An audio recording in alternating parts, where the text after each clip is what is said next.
भविष्य के आधार पर सब आज का निर्णय लेना चाहते हैं। भविष्य में सुख मिले, भविष्य सुरक्षित हो, ऐसे निर्णय आज लेने का प्रयत्न रहता है सबका। आप अपने जीवन को देखिए, क्या आपके अधिकतर निर्णय के पीछे भविष्य का विचार नहीं होता? और हो भी क्यों ना, अपने जीवन को सरल और सुखमय बनाने का प्रयत्न करने का अधिकार सबका।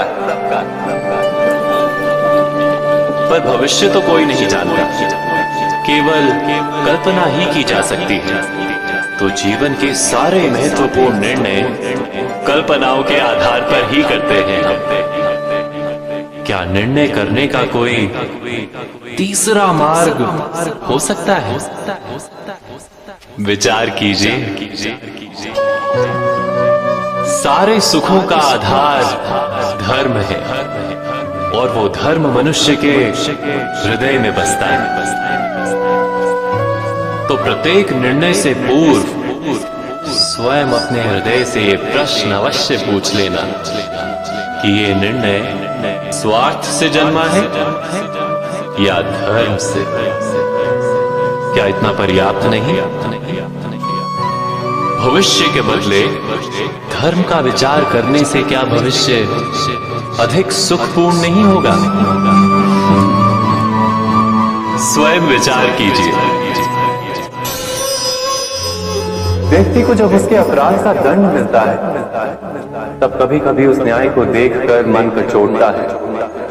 प्रश्न उठता है हृदय में कि जब वो अपराध हुआ था तब व्यक्ति भिन्न था।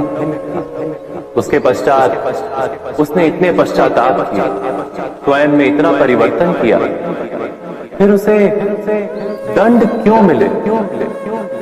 पर जहां आघात होता है वहां प्रत्याघात भी होता है। जैसा कर्म वैसा फल।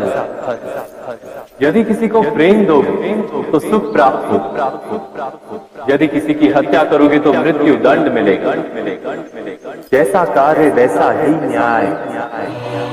तो फिर प्रायश्चित और पश्चाताप का कोई मूल्य नहीं है? अवश्य है मूल्य। प्रायश्चित और पश्चाताप मनुष्य की आत्मा को बलवान करता है। आने वाले दंड को स्वीकार करने के लिए मनुष्य को तैयार करता है। अर्थात बिना प्रायश्चित के दंड स्वीकार करने का कोई मूल्य है? स्वयं विचार कीजिए।